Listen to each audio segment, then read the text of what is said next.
Hello and welcome, Reds. Thank you very much for tuning in to a Friday night live stream in the channel as well. I'm looking forward to it. Should be an absolute cracker of a game on Sunday. Luton Town, who would have thought? Little old Luton. It is a footballing miracle, but this is why and one of the main reasons we all do love football. The 10-year journey probably go back even further in relation to their rise. It's absolutely incredible, and it's great to see Luton in the Premier League because it's much better than seeing a Watford or much better than seeing Norwich, teams that we've been fully accustomed to seeing in the Premier League on a regular occurrence now. But I think it's it's a breath of fresh air, really, in all honesty, seeing them and the lads. And hopefully we will be joined live tonight with Kev. But as we do go through tonight's live stream, I will be dropping the link in the comments if you want to get your thoughts on the game come what Sunday 4:30 kickoff. It's absolutely fantastic that we are actually on telly, surprisingly. Does feel like it's about 10 years since we have been on telly, but it is what it is. Big up there, chat as well. Make sure you do hit that subscribe button, hit that drop, smash a like on the video as well. Really just help out if you are watching on Facebook or if you're watching on YouTube as well. Do get your comments in as well. Big up there, Hannah. Hope you've had a fantastic week. Every single one of you, Tom, Hannah, what you've all been up to, or if you are watching on the repeat, let us know what you've been up to and what you will be doing and where you'll be watching the game. Most importantly, come what 4:30 Sunday GMT UK time. We've got a packed show tonight, chat. So bear with us. We're going to be speaking about obviously the Liverpool's draw in the League Cup. We'll be speaking about obviously the game against Bournemouth as well, and obviously the big game come what Sunday as well. So there's a lot to talk about. A little bit about Andre Trindade as well. If you're not accustomed to that name, very much get used to it because it is more or less a formality, a foregone conclusion that Liverpool will be wrapping up the central defensive midfielder from Fluminense, highly regarded 22-year-old anyway as well. But big up there, Eamons, big up there, Redbird. How are we, chat? Most importantly, how's your week been? And what are you getting up to this weekend? Hopefully you're all behaving anyway. But big up there, chat. Kev should be joining us very soon anyway. But firstly, we'll get straight into a little bit about, obviously, the post-match reaction from the game midweek. It was a difficult game, to say the least anyway, chat, wasn't it? It was one of them games that we were going in with a lot of expectations, a lot of hope, really. But I tell you what, Bournemouth fundamentally didn't make it an easy game for Liverpool. Obviously, Liverpool taking the lead in the 31st minute, courtesy to a Cody Gakpo goal anyway. It was one of them games where, considering the weather conditions as well, which were absolutely staggering, in all honesty, chat, what we were saying on that, like, ridiculous weather, well, obviously the south coast anyway, so anticipating a lot of the wind, but even with is that lad from Fluminense? Yeah, he is, Hannah. We'll be speaking about him anyway, and if you are wanting to watch him or have a little look at what type of player he is, they will be live tomorrow, Fluminense, at, I think it was about 8 or 8:30 UK time, GMT. That will be on BBC Three. So if you are watching abroad, that will be on BBC probably will be on BBC iPlayer as well. So keep an eye on that. Yeah, it was Redbirds. Like, that is proper Sunday League football, innit? I don't know if whatever level everyone's played at, but we've been in our back gardens and we've all seen that. That is probably the most difficult conditions. Like, when Stoke, as we remember Stoke, when they were proper launching the balls into the box with Rory Delap and obviously Kelvin Jones and the big lads up top, it was one of them games where Liverpool weren't allowed, and neither were Bournemouth, really. In all honesty, both teams weren't allowed to play their brand of football that they wanted. It was always the case in point of, obviously, get that ball into the mixer and just pray, really. We seen it wasn't the best 45-minute period for both teams anyway, but Liverpool took the lead, as we said, with Cody Gakpo. And then, obviously, Clive 8, as we just mentioned, about set pieces and set plays, really. Bournemouth put a rasping ball to the back post anyway. Got Liverpool's players second guessing each other as well. But obviously, Clive here was obviously on the end of an Alex Scott delivery into the penalty area. So it was one of them games, and you're like, oh, where we go. But Darwizzy, chat. I tell you what, the rain was bolstering. Yes, I was looking forward to the Darwin hat-trick on Sunday. Fingers crossed, Redbird. Fingers crossed, mate. I'm going to watch the game tomorrow to check out you know who as well. Even in there, Henry. Even in there, Andrew. Sorry, even in lads, Darwizzy just scored 5 this weekend. Well, hopefully, mate. But chat, as I said at the top of the show, I love Luton. Chat, what's your thinking about Luton seeing him in the Premier League? For me, it's absolutely amazing. Like, it is one of them miracles that you do hope that a couple more teams do take a lot of more plaudits. I think it was a 10-year rise. I think it's been a promotion more or less every 2 to 3 years, which is absolutely staggering, really, in terms of the footballing pyramids. And there was a load of people with like rival fans going, "Oh, look at their stadium." Like, those fans have probably never actually been to a local game, like a non-league game. Like, I love it. Like, obviously, you'd like to see a 100,000 capacity stadium, but that is proper football. Like, if you go to your non-league team round you or wherever you're at in the UK, the majority of grounds are like that. And obviously, it's a 10,000 capacity stadium. Obviously, they made changes in relation to obviously because there's guidelines in the Premier League, and they were needed very much so anyway. But yeah, it was one of them. I made up. Hopefully, that is the case, Andrew. But we can't. We shouldn't allow ourselves to take the Luton lightly. This is probably one of those games that we've seen Liverpool over recent years where, of course, Liverpool with all their money, all their quality, all their everything really, but going up to Luton, and we've seen teams do well, but I don't think any of us really are going into that game. We'd like to win, but we've got to grind out a result, and I think all of us come Sunday night, we'd happily take a 1-0 win against them. Obviously, results and the performance. You want to see a performance, but sometimes in football, and as we've seen in the past very much, when we have come up against, no disrespect to the small, like Luton, but the smaller teams down there in the Premier League, this is where Liverpool, over the last couple of years, have very much succumbed to very much the pressure, really, which is, hopefully that's not the case Sunday afternoon. Anyway, big up there, Wigs. How are we, lads? How are we? Up for the good Friday, mate. I'm using triple captain to Salah. Big up there. Big up there, Puds. Happy days, mate. Hope you had a good Friday. Diaz smiling in training. I take that as a good sign for his father's situation. Matthias, obviously, big up there, matey. Massive thank you for tuning in. Massive thank you to all you tuning in this evening, chat. And if you didn't get your notifications, put your notifications tab. And Kev has arrived, but 30 minutes late. What's he doing here, lad? He loves an entrance, hence why he's a singer in a band anyway, as we know. But 3, 2, 1, you're back in the room. There we are, Kev. How's it going, lads? That's crack-a-lacking. Yeah, right. And I haven't even got my bloody headphones connected. How are we, Kev? Good. Yeah. Yeah. What's that shirt you got on? Is that Modern Warfare? Oh, Modern Warfare. Yeah. How's everybody doing? Sorry, lads, a bit late. There was a bit of a crash on the road between here and Cork. So that when that happens, there's like these railings to go between the roadway, and nobody can overtake in this part of the road. So you're stuck there for like 25 minutes. Hopefully everything was okay, mate. It was just young ones driving, but nobody was injured or anything. They just kind of been scooped into a ditch while they were on their phone like an idiot. So I then came back out onto the road and then decided not to move. So self-inflicted.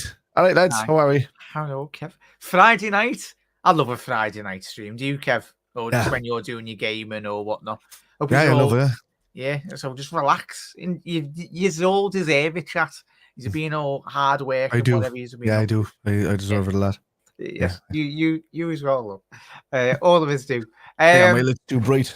Shine off my forehead.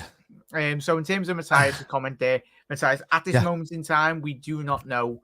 As I said to all you this week when we were doing shows, don't be reading Facebook or silly posts. Just because there was a lot of false reporting going on over the last week or two, which is absolutely disgusting. But that's the world we live in now. Everyone's a journalist and everyone's got access to a phone and Twitter and all that. So at this moment in time, as a recording this evening, Matthias, we haven't got 100% concrete information that hopefully as far as the situation does, and it is sorted quickly. But yeah, it's good to have Diaz back, Kev, because Lord, we have missed him in recent weeks, haven't we? Yeah, and the left-hand side especially, I mean, lads who come in have done an okay job there, but there's just lack of that creativity. I mean, the only thing that I hope his father's situation is okay. He must be if he's looking okay, But with regards to just to be kind of slightly critical of Diaz's football, we're not going to talk about anything else, but I'd like to see him do a bit more on his left foot to go up the left-hand side instead of cutting inside all the time. Kind of... eventually I just worry about him getting red too easily. So because he's a gifted footballer and he can probably dance between 2 or 3 of them anyway. But until they take him out. But I still want to see him doing a bit more on the left hand side. So putting up to the left rather than always shifting to the right. Be good for me. Yeah, all good, lad. I'd agree, mate. Chat, let us know what you thought of what Kev said there. I'd agree, mate. I think we've done countless shows. I think he does do that sometimes, Diaz. I don't know if that's necessarily. I think when you look at his time at Porto, I think he was playing in a 4-4-2 formation, obviously playing quite well left, or he was trained on over that right-hand side in certain games as well. But it's as we spoke, Kev, and all of his over the last couple of months chat as well, there's elements to Luis Diaz. I think we've only seen about 50% of Diaz, which is only going to leave Liverpool in such a great stead, really. But happy days. As Eamon said, tight grounds are ways to play in those conditions as well. Yeah, they're shocking.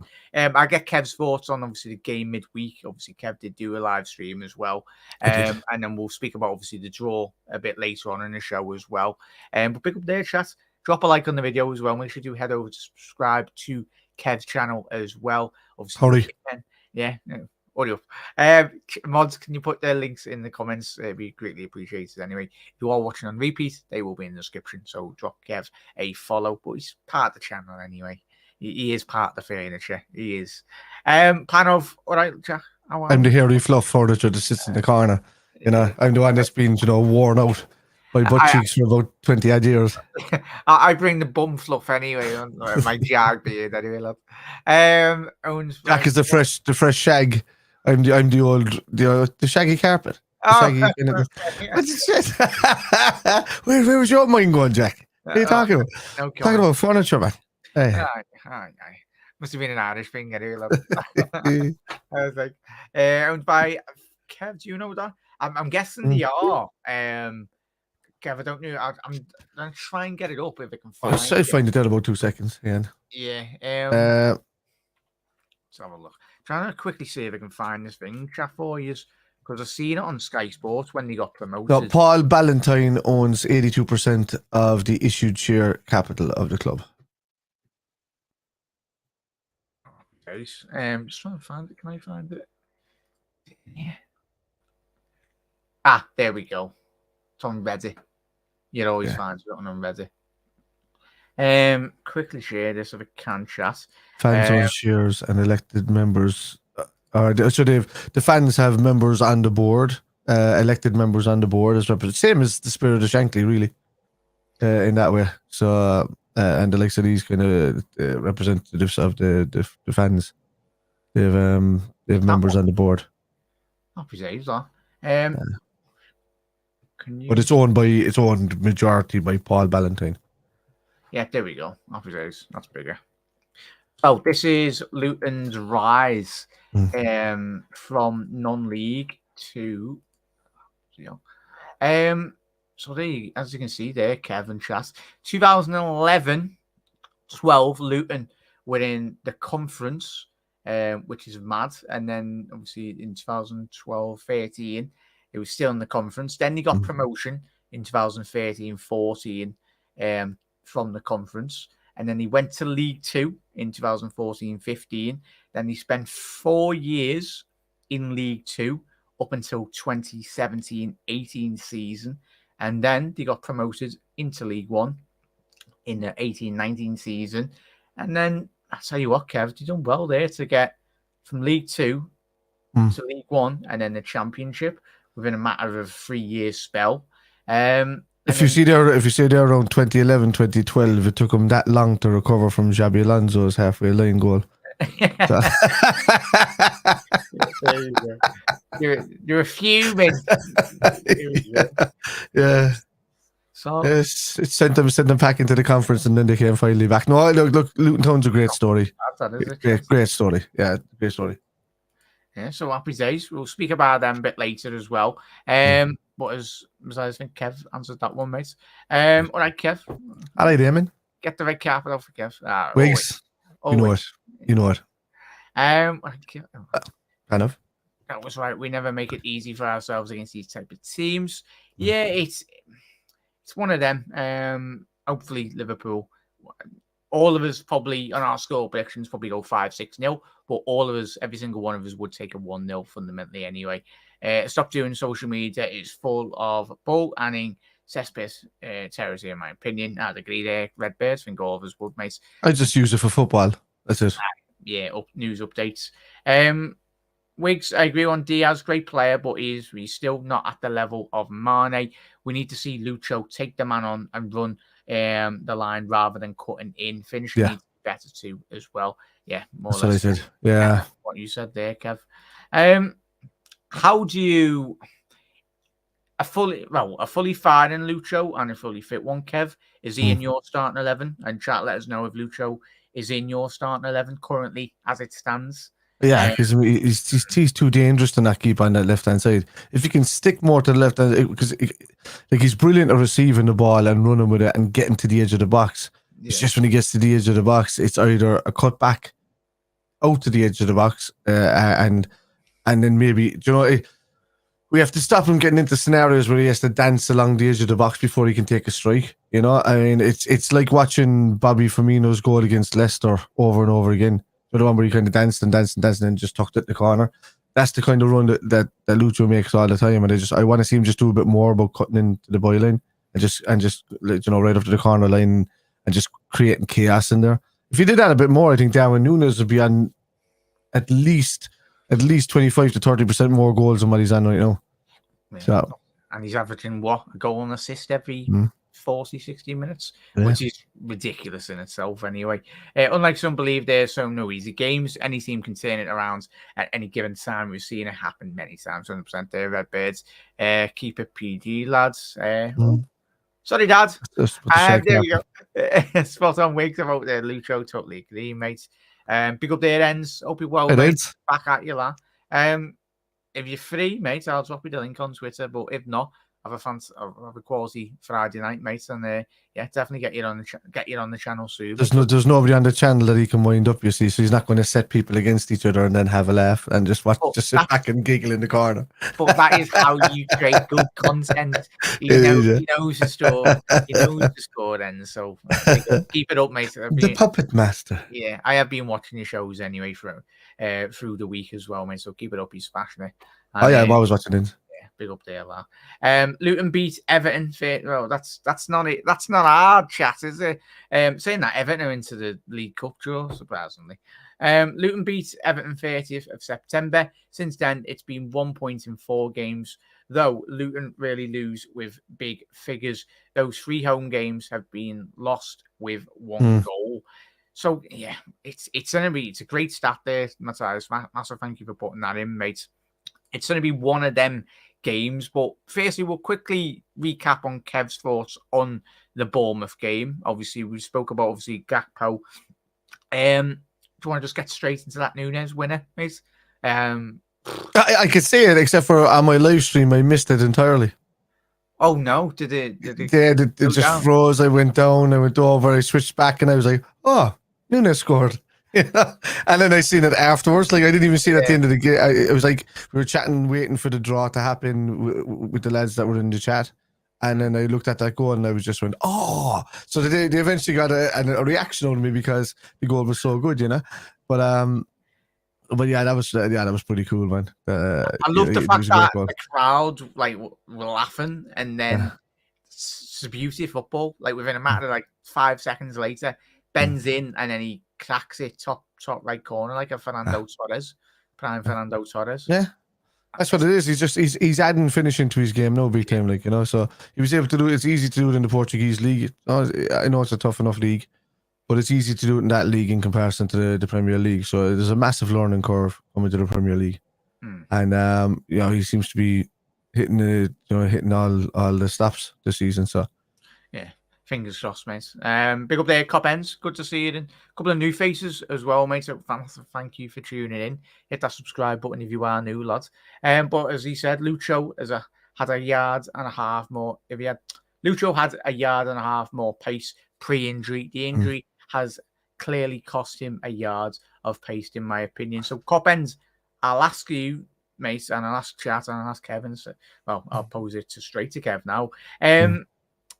Do you think that would impact his game, as Cop End has said there? Yeah.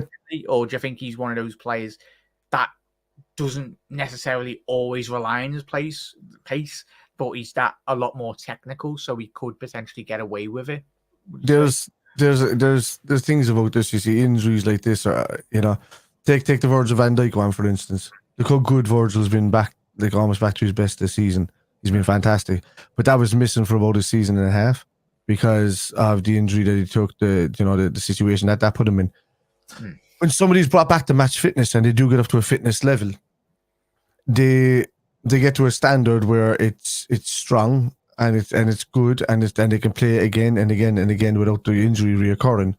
But then there's also these things that there's layers upon layers of extra wall and tissue around these bits that were there before, that when these injuries happen, they're gone.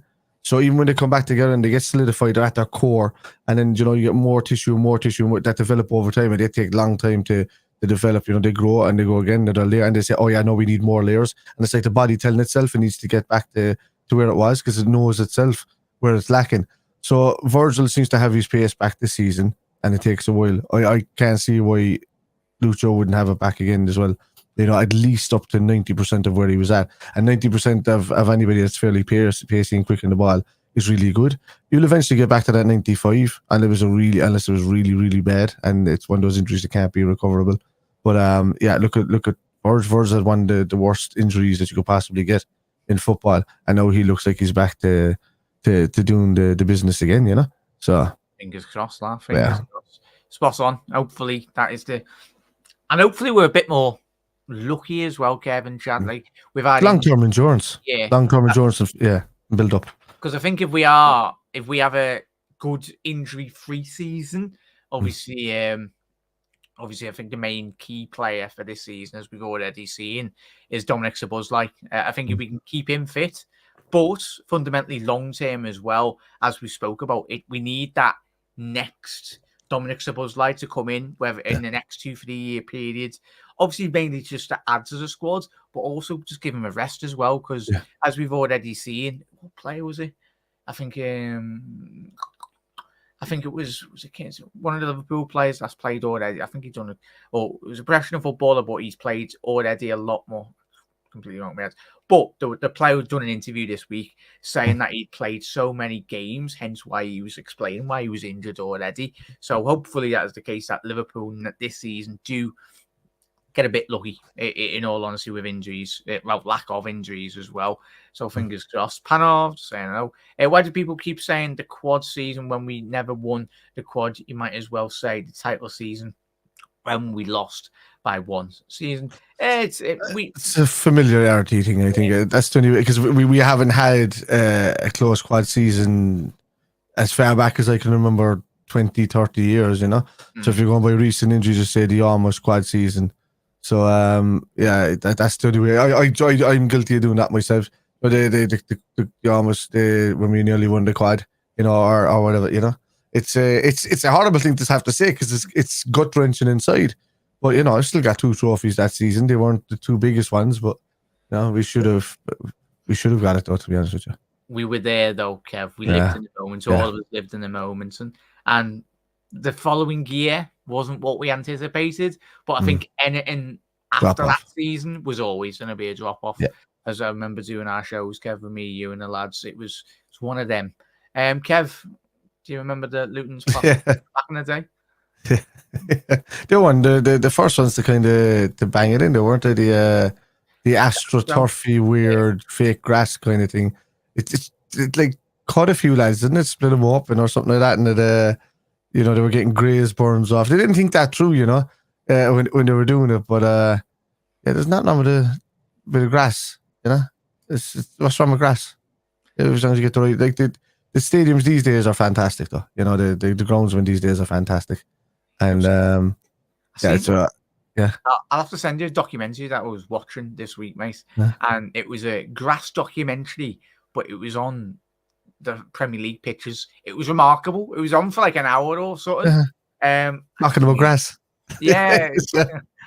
If they didn't take that chance to do that song, we are young, we run free, we have things as they gleam. Be our friend.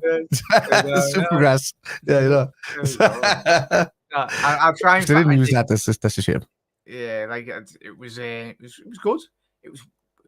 I wouldn't even think that was speaking about grass, but it was very good. I'll try and link it to the in the description chat if I can find it. It was interesting to say the least. But if they can make a 40-minute documentary on throwing coaches, I think they can do it. They can do at least an hour and a half on grass.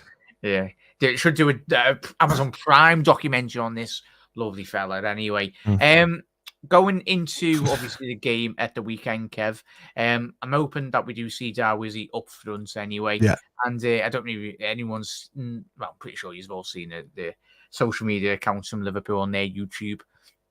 Darwizzy fandom is fully in set, and quite rightly so.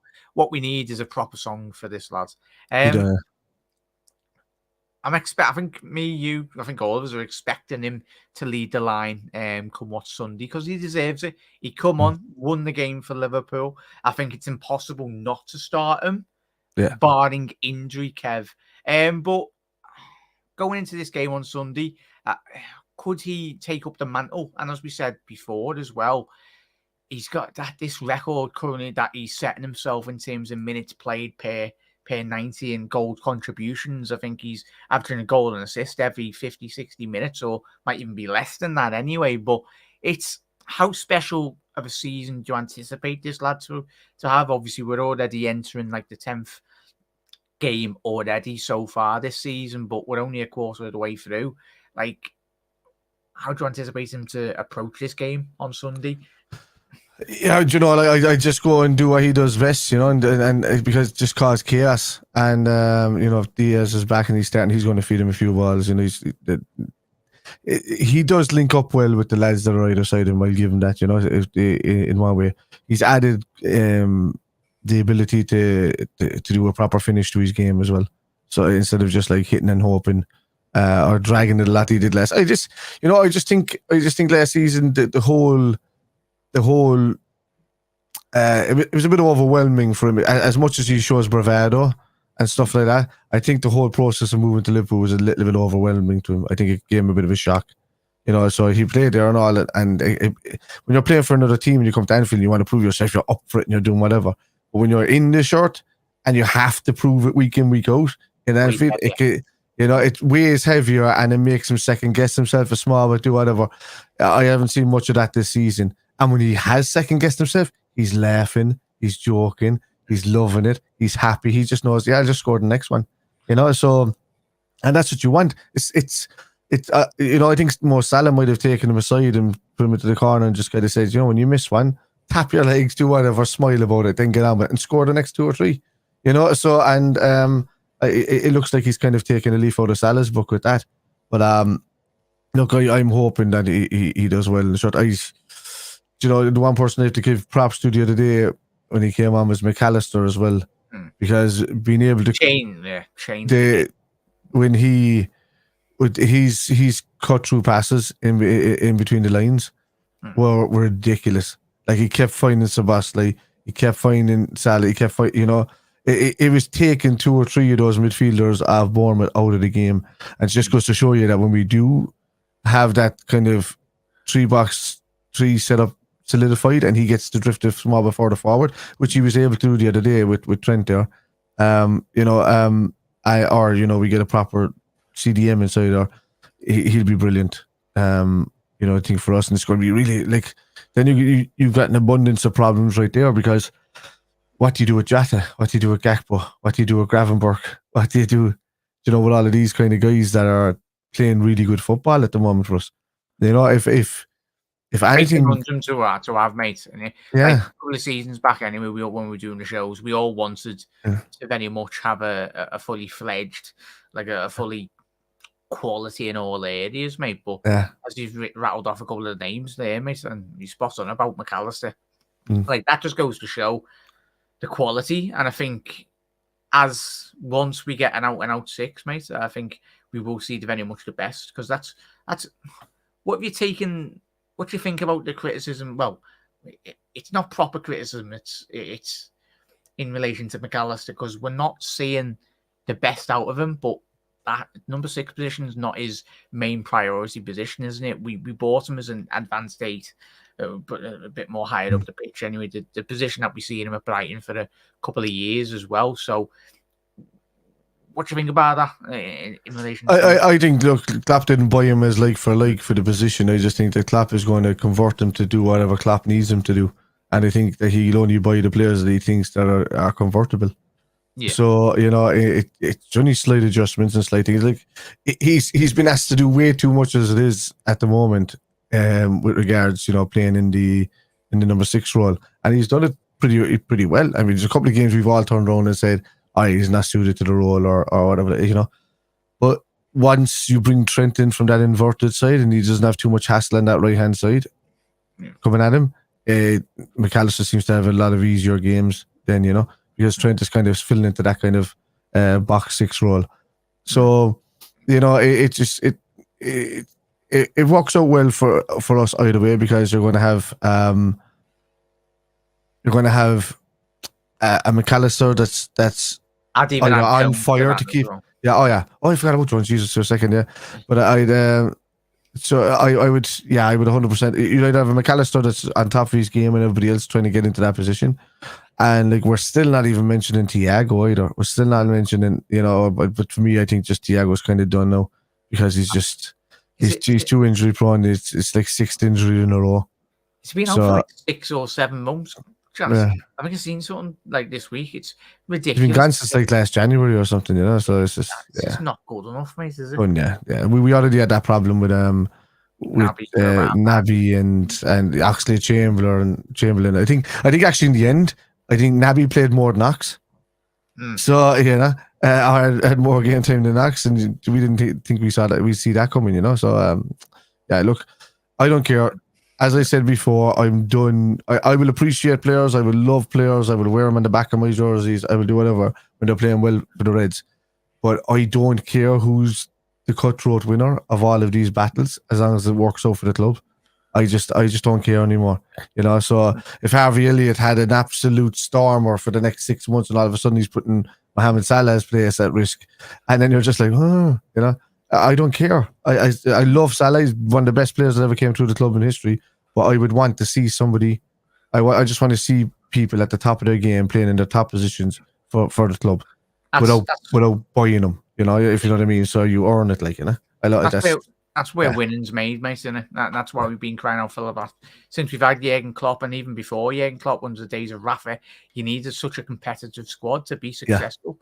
And big up there, Evan Nice as well, saying obviously with the interview Klopp did this week, he said he's not coming back until 2024 as well. Get to the Liverpool's big up, lad. I'll drop it in a little second. I'll just quickly rattle through all these comments as well. Big up the Liverpool's man, Andrew Rhodes. Yeah, I'll speak to you in a little second, lad. Welcome. Chat amongst each other. Alan saying hello. Big up there, Nathan on Facebook as well. Obviously, hello Facebook viewers. As well, Mac is doing fantastic. He's forward passing is super, even for that position. When we do settle on a 6, we will light up the Premier League even more as well. I'm just quickly mentioning that. And people are second guessing themselves as well, Jack, about thinking that that we're not up for going for the league or whatever this season. Now we can't do it just after the season we've had. With those players that have been brought in, I can't see any other way that Klopp is thinking except for going for that. So Pick up there. How are we? Liverpool's 12th man. Welcome. Have you been on? You've been on the channel before, haven't you, mate? No. It's my debut. Yes, Welcome, debut. mate. It should have been a lot more sooner, mate. So apologies about that. But how are you? Most importantly, mate. Are you good? Oh, excellent. It's Friday, TGIF, so yes, as always a fun time. Always a fun time. Attack it in which way you want to possibly, mate. I'll just quickly bring up the comment really in terms of what you mentioned with that one. Can people just admit that the language barrier for Darwin Nunez that has come down somewhat as a factor despite people's pushback? Do you want to elaborate on that if you want that? Or what I wanted to do to elaborate on that was simply, first off, thank you for having me on your channel. You're very welcome. And I also wanted to say what I was saying by that comment is that last year I remember, Klopp came out and said, he's working on this language barrier thing. And we had a lot of different pushback with people saying, oh, that's ridiculous. Oh, that's terrible. That's a horrible excuse. And I'm saying to myself, have you ever been in another country where you don't speak the language? Mm. How do you feel when you have, and then for someone to say, now I want you to perform at whatever occupation or whatever job you're doing, I want you to perform at top level too. Yeah. It's not an easy thing to accomplish, and once you start to get that language barrier under control, then you're able to communicate. How about that?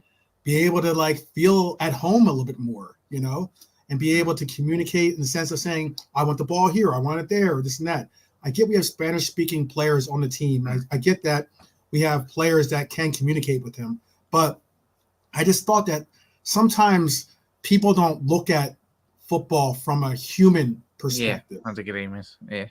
And that's something that we have to sometimes keep a conception of. Once you notice now, I mean, I was surprised when I saw a clip where he was in. They were playing. It's not called FIFA anymore. It's called EAFC. EAFC. Yeah, whatever. Right. So and it was Ryan and Darwin on one team, and then they were facing against Maka and Dom on the other team. Yeah. Now, there's 4 people that aren't exactly aren't the strongest of English-speaking people, but yet here they are playing FIFA, kind of interacting with a host that is an English speaker. And I'm sitting there and I'm like, yeah, there's a difference in him now. He's taking interviews now. Mm-hmm. He's all of a sudden doing and you can see the confidence and just the adaptability that's going on with him is something that people need to I totally get that, because my wife is Venezuelan. When she gets angry, I can't understand the word, and but she gives out to me in everything possible in Spanish, in Latino Spanish as well.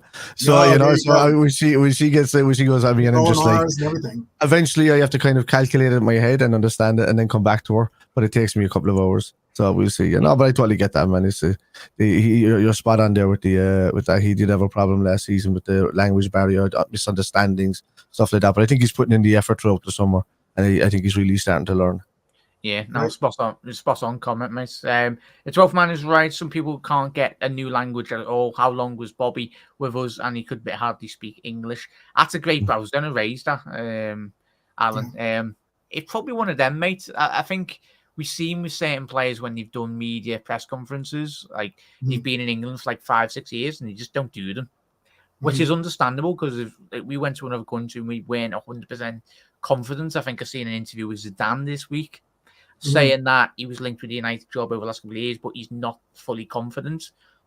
And we all know how the English media are, or modern media in terms of any sport, really. You twist your words, and then hence why I think we've seen Jurgen Klopp do interviews in German, even in English press conferences anyway. But yeah, big up there, keep it level.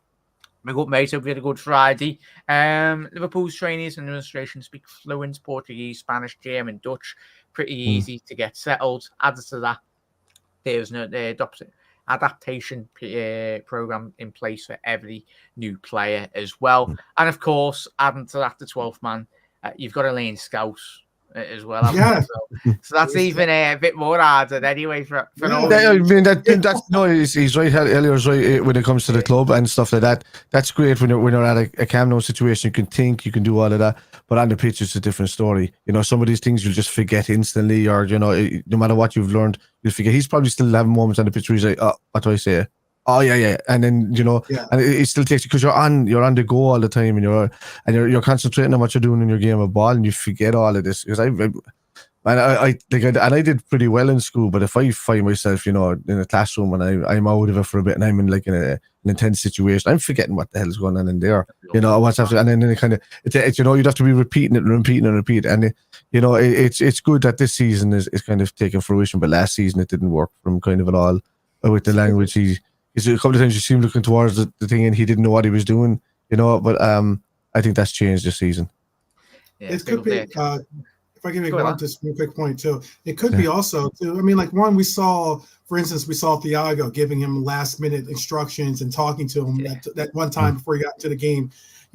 That's something. And even Klopp was like, "What's going on?" Yeah. And it's because there's plenty of times when he said it that he couldn't understand exactly what he meant or what he was trying to say. We're also talking about a native German speaker speaking English, trying to now converse that into something that he's going to be able to understand as well. It's not easy. And, I know for myself, I was making fun of myself because of my French pronunciations. My French teacher would have been going, pulling her hair out, hearing me say some of the things I was saying.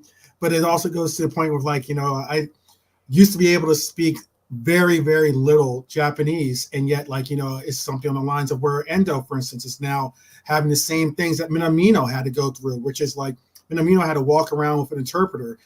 Endo, I heard his interview recently, and he's not the most fluent English speaker, but I mean, he speaks it enough that he can understand what you're saying and be able to answer you back. It makes a difference when you're trying to conduct and try to learn and grow with another player or another person in general, and trying to explain to them the system and all these different, different levels of it. It's very important. Klopp is very similar in that though as well. He does he speaks a lot of broken English and certain times where he skips words and sentences and things and just gets to the point. And he tends to do that a lot in interviews. And Klopp he's a good speaker, but you could tell that when he's saying a couple of things that he is skipping a couple of words, getting to the point, and then you're kind of wondering. I mean, for the longest time he was still pronouncing W's as V's, wasn't he? If you remember that rightly. So, and he's kind of stopped that now for a bit. But no, Klopp even still to today, he's got a bit of broken English. If you got that broken English talking to broken English with a heightened sense of Spanish, you've got a clash going on. But look, he's learning his role really well, Nunez, and he didn't get him in trouble.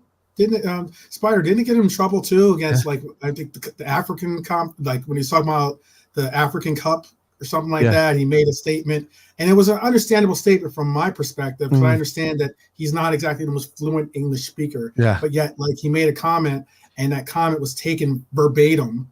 And then it was one of those situations where you're just I call that that's wokeness. It's so just typical media anyway. But we'll move on. Anyway, we'll move on. We've got a couple of topics anyway to speak about. Anyway, lads, give us a score prediction for Sunday.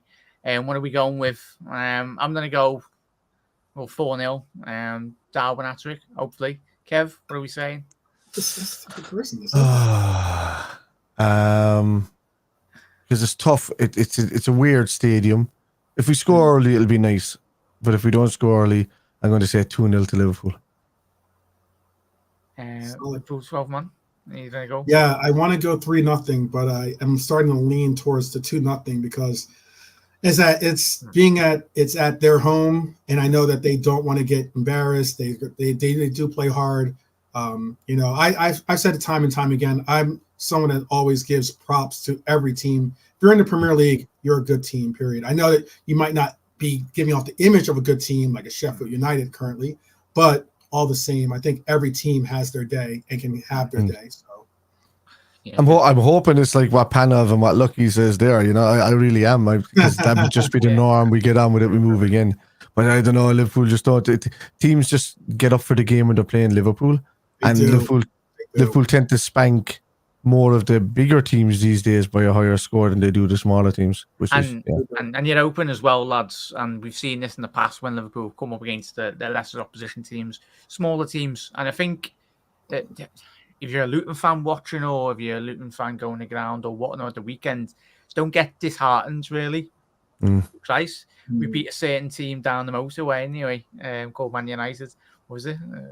A big scoreline in them. 6 and months ago, not even. Yeah, even Bournemouth game as well. Like sometimes in football, teams can succumb to the pressure and collapse under that pressure. But I think this will do them very well in terms of coming up against Liverpool this weekend. These are the barometer games. Obviously, when you play City, us as well, it's that benchmark really. It's only going to get a lot easier when you play the big boys anyway, and then the teams in and around them. They're only 1 point off as well. But lads, West Ham in the League Cup quarterfinals, happy in relation to that.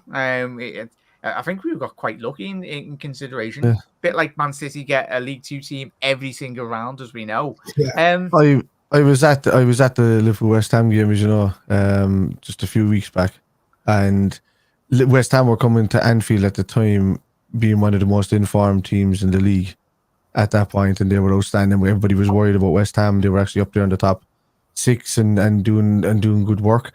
And I just thought we played them off the park when I was there that day. I know they got the dive in ahead of it Bowen, but that was them at their peak kind of playing at that moment. And, the Curtis Jones was phenomenal in that game.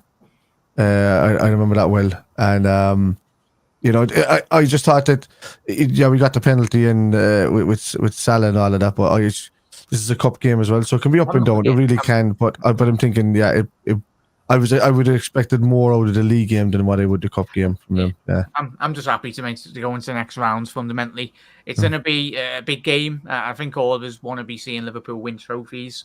I know there's sections of our fan base that turn the nose up on this competition, and I have been on record over the last couple of years. I wanted Liverpool to go for the Premier League and the Champions League. Of course, they're the big two main prizes. But I think when the time does come, Liverpool 12th man, where Klopp is no longer at the football club, when he retires or whatnot or moves on, we've got to celebrate every trophy as much as we possibly can, because I want us to go all the way. I think you do, mate, as well. But are you happy with West Ham? Or would you am happy with Everton or another team? I am happy with West Ham, considering what Antonio had to say last time and how, it kind of, who knows what he'll say this time around. Because I'm sure the question will be popped up again, how are your feelings about, the club and your last experience at Anfield. That should be enough of like a locker room headline. But I agree with you completely with the whole concept of like, I'm always about the Ferris Bueller concept. Like life moves pretty fast. If you don't stop and look around, you might miss it, and that's what it is with this whole Klopp era, is that like, it doesn't feel like it's been now 8 years, but for it to be coming up on a decade of having this coach, having the blessing of having this coach as our coach, I'm enjoying every moment of it. I'm stressing and trying to make sure people understand the fact that, these kinds of coaches and these kinds of experiences don't happen every day, and we should make the most of it. So I'm excited for this cup experience. I think that we have a very good chance, and I was happy to see Newcastle, Chelsea get matched up, so that means another big boy will be knocked out, and it just helps us maybe add to our record stat of trying to bring a 10th League Cup to our just get it. Whatever about Newcastle. I mean, you can take them eventually later, but I just say get Chelsea out of there. They're just a boring team for Liverpool to play against. They just shut up shop. It's the one game that they don't attack or they don't do anything, and they've kind of had a draw number for the last 4 or 5 games in a row now. 5 games. Every final we've played them in, or something ridiculous. Yeah, it's been a draw or something. So just let them go, and then we'll deal with everybody else. I tell you what, though, lads, if the Geordies do knock out Chelsea, they deserve really to win the competition. But could you imagine they get us in the semi-final again, another big team, and you'd be like, I'll tell you what, lads, what a semi-final 2 legs that would be if we did play Newcastle. Hopefully we would avoid them. And is it Port Vale and Middlesbrough? One of them is getting into the semis, which is, if you're one of them teams, imagine if it's Port Vale, the money that would do for that football club would be tremendous. It'd be it's Everton, Fulham, isn't it? And and then Port Vale and Middlesbrough, and then on the other side you have us, West Ham. Yeah. That's So, Newcastle, yeah, Jordan, drop in, mate. I think the link should be higher up in the chat, mate. You're very welcome. We will be rounding off in the next 5-10 minutes, mate, anyway. But we will be live tomorrow evening as well, so anyone's welcome. I hope we start doing that a lot more anyway. Everyone's welcome. I know everyone's very busy throughout the week, but that's what I wanted to do this season, especially in the next couple of weeks as well. Big up there, Henry, as well. Henry. How are we, matey? Hope you're well. Don't know why a cup is a cup. There's only so many you can play, and if you're lucky to be in them as well. But that's the modern day football snobbery, Kev, in football. Like we do as fans. Like gone are the days of the Shankly days of the 60s, 70s, and 80s, as under Bob as well, where we celebrated every single cup with the same gravitas, really, and the same weight, really, in all honesty. It should be. Yeah, but I mean that's down to media, really. Like, isn't it? They're kind of pushing it off. They want to they'll big it up when it's happening, but they won't do it. Like the League Cup and the FA Cup are two prestigious trophies. The problem is they kept telling one is weaker than the other because the FA Cup was the original one, but that's because of the FA. You know, I mean, whereas the League Cup is based around the league itself, you know. So I would never declass a trophy like that. Probably the Community Shield, because I mean, it's not, you know, any competition that doesn't have extra time is not a major trophy. So in case you want to know the difference, lads, between major trophies and minor trophies. Not quite the Aldi Cup. Tottenham celebrate that like they won the Champions League. It's And so at the time they didn't have much to win, so they get to celebrate it.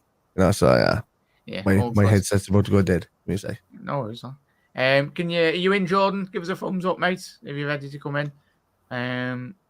If you can hear us. Hello. Yeah, all good. Hello, Jordan.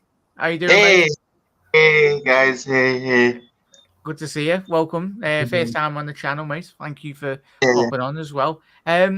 Thoughts on, as we were just saying, with West Ham? Are you happy with getting West Ham in the League Cup? How far do you anticipate Liverpool to go? Yes, because they beat them early in the Prem. Now this time it's hard to go or go home. So we need to beat them, and I'm happy we're through indeed. But I really sorry for all my friends in that support Arsenal. But let's just look forward to win this Carabao Cup. Indeed, I'm buzzing. I'm looking forward to face who in the semi-finals of the Carabao Cup. Yeah, happy days, mate. And a little one on Jordan on the Luton game. Are you excited for that game? Any players that you anticipate seeing on the weekends that you'd like to see in the starting 11? Andrews Townsend, former Crystal Palace player as well. So he somehow gets a move, doesn't he? Like, is it Ross Barkley? Is it Luton as well? It's a bit of a mad one. We got keepers. I didn't even know that. So we have Darwin Nunez, so we can get the job done. So the best for Salah and Darwin. So this is the first time I'm playing against this. We're playing against this team because I never know. I don't know this team, but Townsend, and also the former Chelsea player. I don't know if he's still there. So as well. So big up there, mate. Hopefully we do get the results, and as I said, we'll do a lot for us in terms of confidence for this new season as well. Anyway, but we'll quickly move on in terms of, we spoke about obviously West Ham getting them in the League Cup. The final one would be this evening as well. Try to get all the lads' thoughts on this news. Well, Andre Trindade, obviously the Fluminense central defensive midfielder. Liverpool 12th man. Obviously, there's been a lot spoken about the Brazilian in recent weeks. Yes. I don't know if you've seen a lot of them, but we've got. I have. Are you excited for tomorrow? Obviously, the final, Copa de Libertadores final, which is, if no one's aware of that competition, it's basically the Champions League of South America. Are you hoping that he does sign for Liverpool, and you think he'll settle right in with this Liverpool team? Yeah. Come what January? Yeah, absolutely. I wish him success in tomorrow's game, or in the game, I should say. I wish him not only success, but I hope that they win, because then, it'll be a chapter that he could, like, finally end with that team and feel comfortable moving on from. One of the main reasons why I say I'm so familiar with them is because as soon as we were really linked with him in the beginning, I started investigating, because I know we were in search. This is even before we ended up getting Endo, or even going for Casado. As in, I started looking into, okay, what's this player about? Especially since being in America, I do get to see a lot more of the South American games. So, with that said, I do watch a lot of his games, or at least I try to watch as many as I can. And I've always thought of him as a talented player. He's not a destroyer, so that let's just make sure people understand that concept. Don't think that like we're getting He's a passer. or something along those lines. But when it comes to his gameplay, it reminds me a lot of Thiago, who I did an episode or a piece on just Thiago and his counterparts who can actually play, because I honestly believe that Klopp has made a concerted effort to say that he's not looking for a destroyer to be his six. He's looking for a deep lying playmaker. He's looking for more of like a not necessarily a regista, but more so like a player that can do defensive measures if it's necessary, but is more offensive minded, more of a link man, more of a person that's going to be able to be a fellow quarterback, possibly in that if we do have Trent come up into that inverted role. And that's why I'm so high on Andre joining us, because he is a rebirth, or a retread, I should say, of Thiago. And I believe that, like, who better to be on this team than Andre and Thiago together to continue to, like, for him to get anything he can from Thiago, for Thiago to give anything he can to actually helping us as well on the pitch, but also just the sheer fact that we'd have two components like that on this team. It's gonna be an enormous boost to our club. Yeah, I'm excited, mate. Kev, Liverpool top man's just summarised probably best all of our thoughts on I've been saying it for a long time that Klopp is not looking for an out number 6. He's been looking for a guy that can play alongside Trent in a box formation. Somebody that can ideally come in and do that role and free up McAllister to move further forward, and also somebody that can back him up when they go forward as well, because he is more of a box to box in Andre, and he's more of he's a passer, he's an anchor, he's all of the above. He can still put in a tackle and he can still win the ball and probably do it better than even McAllister can. But he's got that attitude as well, though. The gnarly attitude that we used to have with Javier Mascherano, which is you'd always need that in a team, bit of a bite, really. Yeah. He's a warrior by all accounts, in terms of all the clips of seeing, mate. But I'm excited. As I was looking at his stats there even a while ago, so his passes attempt, his passes completed is up in literally the top 7 percentile. So that's good. Like, progressive passes, same. He is a bit of a pass master in the way he does, but his tackles so you're looking. He's more, as I said, since he's not like more of a destroyer, he is more of an interceptor. So he reads the game a lot better, and which is why I class him as a box to box more than I would as a defensive midfielder that can pass. So because he can tackle as well as get in between the passages of play, and that's what we're kind of missing, really. Especially last season when balls were just flying past Fabinho and Henderson and even Thiago when he was in the side. So if you've got the gifted passing ratio of Thiago, with somebody who can intercept the ball, because I think actually Trent is a fairly good interceptor when he gets into position. So, but he just as long as he's not running up the right hand side and trying to tackle. So, I think if you put the two of them together, it's got a good, nice, hefty package there. So we'll take that. Yeah. Yeah. So if you're in the UK, or lads, anyone on the stream as well, the game is tomorrow. I think it's live at 8 p.m. GMT UK time. And if you're in the UK, you can watch that on BBC 3. I don't know if that's on cable or it's on general telly. So check it out, chat, if you're not doing anything tomorrow evening.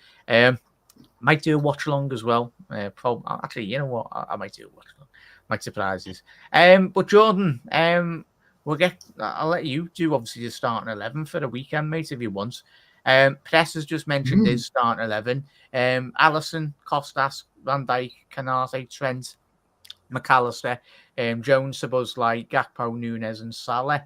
Would you make any changes to that, Jordan, in relation to the Somebody he forgot someone in that lineup. He forgot Trent. So Oh yeah, Nice. yeah, Trent's there. That's all good. I said Trent. You got Trent. Yeah. That's would, right you, there. would you make any changes for the weekend, mate? well, that's a great lineup because we got Nunez and Salah. Those are the best duo now in the Prem for us. And I like the lineup, but he forgot one or right back. That's a great lineup. No doubt. So no changes. If Jones red card is if He's he'll back be now, yeah. back for Sunday's game, there is no Yes, he's changes ready. in this one. So yeah, except Diaz. I know about his situation, but everything is here is okay. Except Trent you should have put Allison and Trent after. Yeah, he's put it the wrong way. Press, haven't you, lads? He's Right, spot on right. there, Jordan. Mm. Even he's got backwards. Tell you what, inverted. I don't know. But big up there, Jordan. I think we mentioned already. Go ahead, swap one. I just wanted to ask you guys a question on this is a panel question, and chat can chime in too.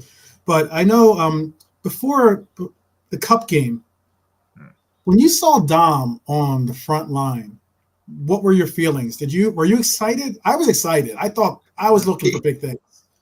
But I mean, like I was looking possibly like maybe we're gonna get a hat trick out of him. I see he's on your right, but on our left over your shoulder. So I'm talking about you, Dom.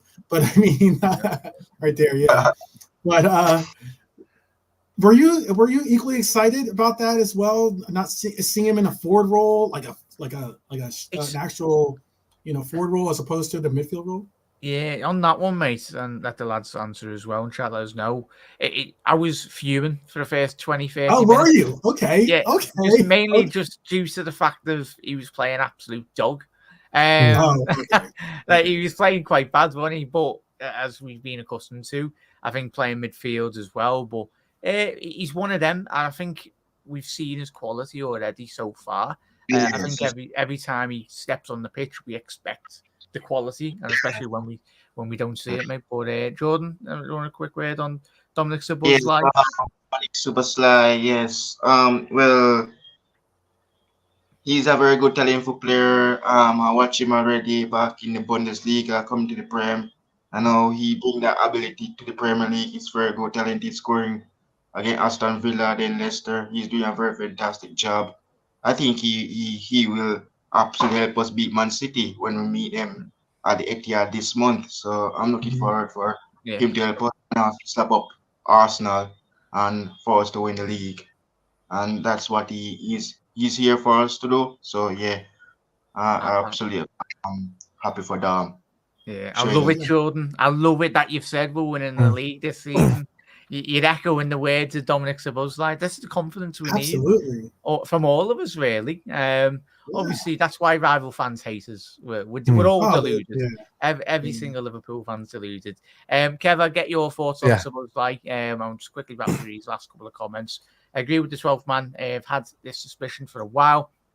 Klopp is grooming McAllister for that 6 role. Not sure if I agree though. Rodri to me is pivotal for every title for Man City. Yeah, we'd love it if there was another Rodri out there, but sadly, big up there, Jordan. Massive thank you for popping in, mate. Good to popping in. You're very welcome to jump in, especially in the post-match shows as well, chat. Obviously, anyone's welcome. I will leave the links in there, but yeah, big up there, Matthias Scouse. Musso in Spain. Great show, gents. People are scared of us again at last. Big up there, Malia. Happy days, mate. To say that. Is that a guinea pig? Is your it's a goat. Picture? Is it a goat? I was saying a goat. Yeah, that's not messy. I was going to say, big up there, mate. Good to see it in the comments. Good to see a couple of people in as well. Is there only one real question for Sunday? Curtis or Gravenberch? I get the lads to comment on that as well in a little second. Gravenberch for me. as well. Good night, Sal. Sorry there, Henry. Obviously, a massive thank you for jumping in. There was some technical issues, really. In terms of what I did see it in the studio in the background, but I was trying to add it in, but it wasn't working. I was trying to click too and it wouldn't work. Yeah. I don't agree with the choices. Suppose that he's not a left winger as well. So interesting. Interesting.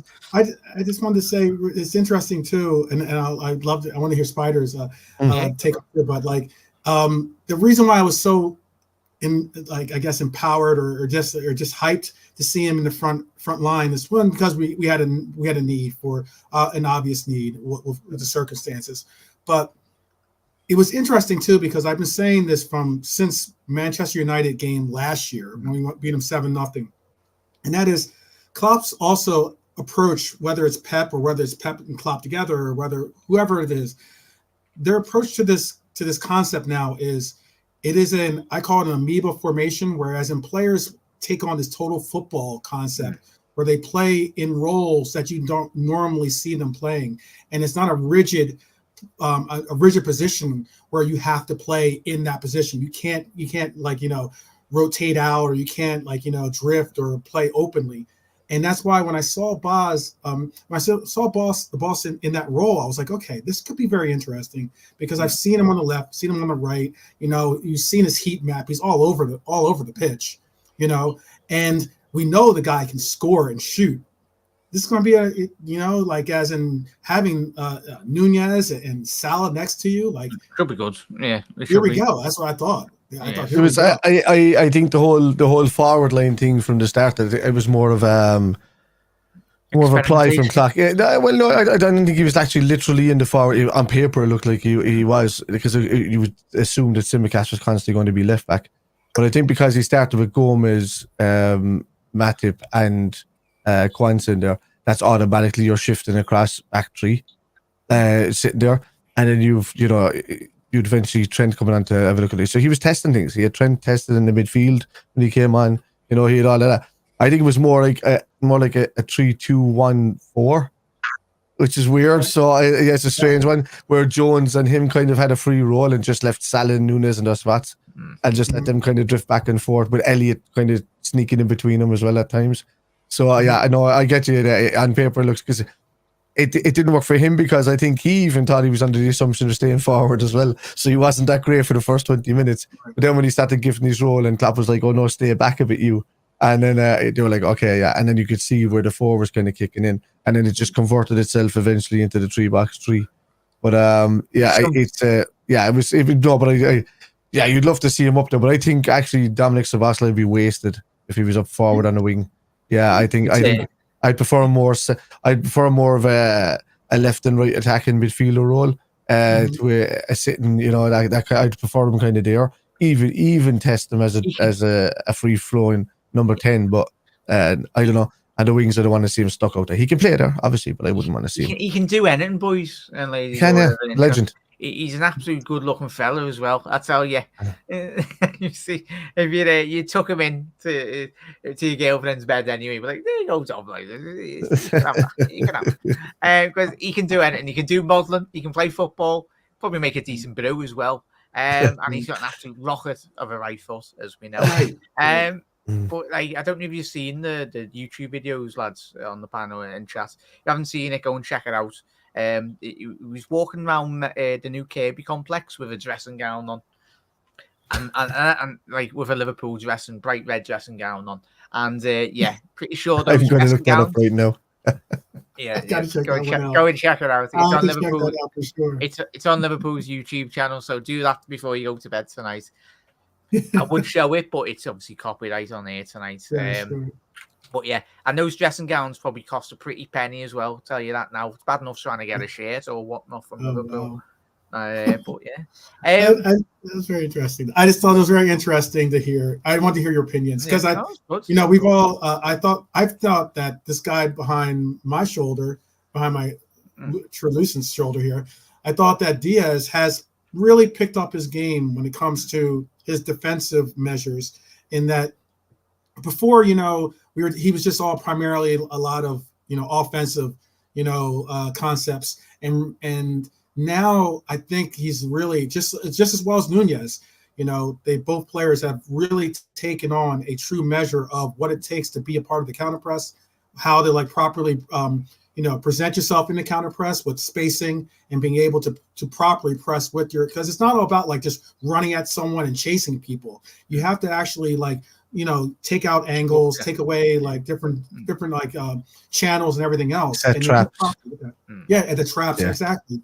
And knowing and being able to switch positions and knowing how to like still track and do all these different things. Nunez has learned to do that. So has Diaz has done that greatly. I think that's the difference in this game this year, and that's why I was very, very optimistic when I saw Boz on that side. Despite the fact he's not left wing, I get that, but the fact that his work rate is so phenomenal, and the fact that he's an amazing counter presser or just presser in general. And I mean, if we have our front line is, in my opinion, like where we live and die, in the sense of if we have a front line that can press properly, which we saw from Mane,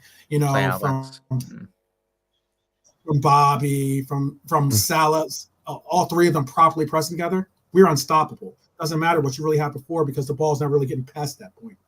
But I just wanted to make sure I got that point. No, spot on. I love it. We will conclude in a little second, but I'll get the lads to shout out their socials or whatnot. Jordan, massive thank you for jumping on, mate. It's been great to have you on. Come back on again. I'll make sure you do, because I hope you've enjoyed it. And I'll probably you're welcome to jump on the post match on Sunday. Or whatnot, any other shows for the matter. Have you got any socials that you want to shout out, any channels or whatnot? Coming up, I'm gonna do a preview with a Luton Town fan for Sunday's clash. So my YouTube channel name is Jordan Hammond LFC. I do daily Liverpool content. I have rival fans from different clubs on my channels to discuss about their teams. So I'm on the road to 2K subscribers. So let's hit it this year. Yeah, big up there, mate. I'll support you, all the lads on the channel and everyone in the comments. So I'll quickly the Jordan's channel link will be in the description as well. But I will promote it on my socials as well, Jordan. So we'll get those numbers up for you, mate. And massive thank you for taking the time out this evening to jump on the channel. Hope you've enjoyed it, and it's been great to have you on. And Jordan, we'll speak to you very soon, matey. Speak to you later, lad. See you, Jordan. See you later. And obviously Liverpool, the 12th man as well, mate. First time on the channel. It's been an absolute pleasure, mate. Hope you've enjoyed it. And as I said, the open invitation for all the shows, mate. If you ever want to pop on and drop the link in, you're always welcome to pop on. And it's great. It's great to see a few Americans understand football. It's brilliant. So it's great to have you on as well. You know what I mean? Wow! I know. I mean, there's a handful of you guys, man. I absolutely adore. You could say that us Americans knew it back in the early parts of the World Cup when we beat you, but when we beat England. I would know. I would know about that. I would know about that. Kev hasn't been to a World Cup in a few years. You were in a World Cup? You got robbed by Henry. We did get robbed by Henry. Yeah. We were in every single one of them up until then. I think so. Big up, matey. Massive thank you for jumping on. Please do shout out your socials. What have you got coming up this week, mate? Sure. So at Liverpool 12th Man, as it says, you can find me on Twitter, or now it's called X. The Reds 12th Man is what my title is on there, because Liverpool 12th Man, I guess, was too long. So, those are the primary things. You can just find me if you just put in Liverpool 12th Man. Chances are you'll find me, whether on Instagram, Twitter, on YouTube, some way or somehow you'll find me as the Liverpool 12th Man, because we're all the Liverpool 12th Man. I understand that, so that's why my name is what it is, because I believe we have a great community, great hosts, just like our hosts here, that represent too kind. It's the truth, though. You know what? I can be Simon when it comes to this. When it comes to being critical and being honest. And if it's truth, then I'll put it out there. And you guys have always I've been on other panels with you, but you've always been like very nice, very cordial, and very open. And it's a way that I believe that Reds should be amongst each other, which is supportive, you know, and inviting.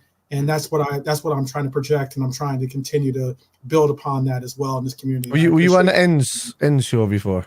Yes, that's what I think I was on a panel with you before. Yeah, I remember that. I was thinking, how do I know the name 12th Man? Except for in the comments, but instead, I'm sure I was on a show with that dude. About 4 months ago or something. Yeah, if I remember rightly. Yeah. That's how it should be, mate. So, as I said, if you see me live stream, mate, you're very welcome to pop on the post match. I will drop the link in anyway, mate. But if I don't see you then, or if I don't see you tomorrow, have a lovely weekend. Certainly, you too, brother. See you. Where will you be watching the game?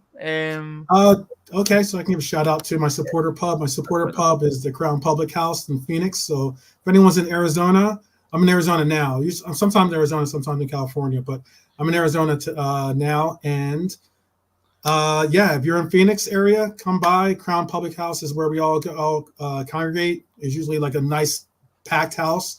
You know, 200-300 people show up all the time. So like, it's always a fun time to say the least. You know, just drinking and doing your thing and hanging out. And rooting on the Reds. That's what it's all about, mate. But right, massive thank you, mate, for jumping on. I'll speak to you very soon, as I said, mate. For sure. You're always welcome to jump on, and you don't really need to ask. Just pop on, mate, and you're always welcome. I appreciate that, brother. Sure. Have a lovely evening, mate, and we'll speak soon. You too. See you later. See you, dude. There you go, then. I'll tell you what, great bunch of lads, weren't they? And more of that, please. Yeah, more of that. So if you are watching this evening, or you're watching on the repeat, and you don't even have to put your cam on if you're a bit camera shy and you just want to talk about the footy and the Reds. I'd like to do a lot more shows like that this evening. I know. I'd always like somebody to have that cam on so that I can see if they're talking shit. Oh yeah. you can put a picture to the voice anyway. Yeah. There we go. I think we've rattled off on the land as we spoke with the lads and chat as well. We didn't do it starting 11. I think Jordan did I suppose. Would it be whose comment was it? Press's comments. Would you make any changes to that? If it was me, because it was Luton Town and I'd want to give more game time, I'd probably draft Simicast and throw Quans in there and just go 3-3. It mentioned Gravenberch as well. Was it Matthias? Yeah. Gravenberch for me. Would you put him in? You know, you like to see him starting every game, but I think Klopp is going to start rotating guys pretty quickly. And Gravenberch played the last 2 and starting, and you're probably going to see Jones for this one because it's a lesser side, and plus Jones was immense against West Ham. I have to give him that. But also Gravenberch is different gravy. He didn't kind of really show up for the game really against Bournemouth. He was guilty of not giving, I think, a bit more respect to the opposition. So I think Klopp would be worried that the same would happen again on Sunday. It'll be an easy game for him, but he wouldn't be giving it his all. So I would 100%, start him if he could play to the peak that we've seen him in the last few weeks. But Jones has come on leaps and bounds in the last couple of years. He really has since last season. You know, he's surprising me when I never thought. At the start, I thought, great confidence. This lad could probably go and do it all. Him and Quansah have been tremendous. Yeah, very good. When we spoke about Quansah, as I said, not a big watcher, and probably that's quite wrong of me of the under-21s football, but he saved us, as we said, a couple of months ago, 6 months ago, when all of us were speaking, we done shows, Liverpool need to sign a centre-back, but this lad will save us 60 to 100 million if he stays fit and he continues to develop the way he is. So, and he's spot on about Curtis Jones, mate. He was, the back end of last year, Liverpool's best player of the season. Alisson and obviously Salah anyway, but Curtis, that obviously game against Leicester with that little double at the end of the year, but still only 22 years old. And Spurs game as well, scoring a couple of goals. So like, the thing with Jones is that I don't like saying it, but I think that Liverpool know that they've got an easy outlet to go to there because he's a Scouser and he loves the club.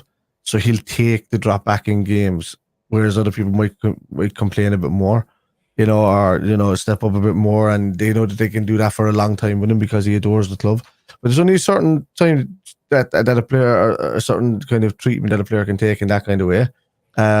With being the lesser of the rotated players, I should say, our allowance, before they kind of turn around and say, oh, maybe I should look elsewhere. But no, he's he loves the club. He's brilliant so far. Yeah.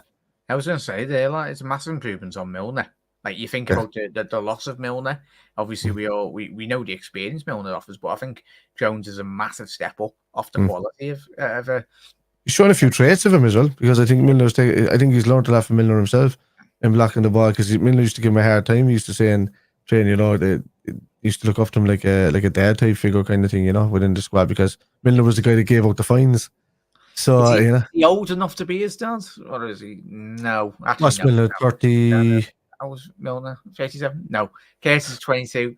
Far from it. 15 now. Yeah, it could be. I was going to say, that's my shocking maths coming into play there, Chaz. I for some reason I thought Milner was about 40, but yeah. But big up there, the 12th man. Big up everyone loving the channel and joining. You're very welcome, mate. Again, you and Jordan absolutely smashed it this evening. It was good to Kev made up to see you.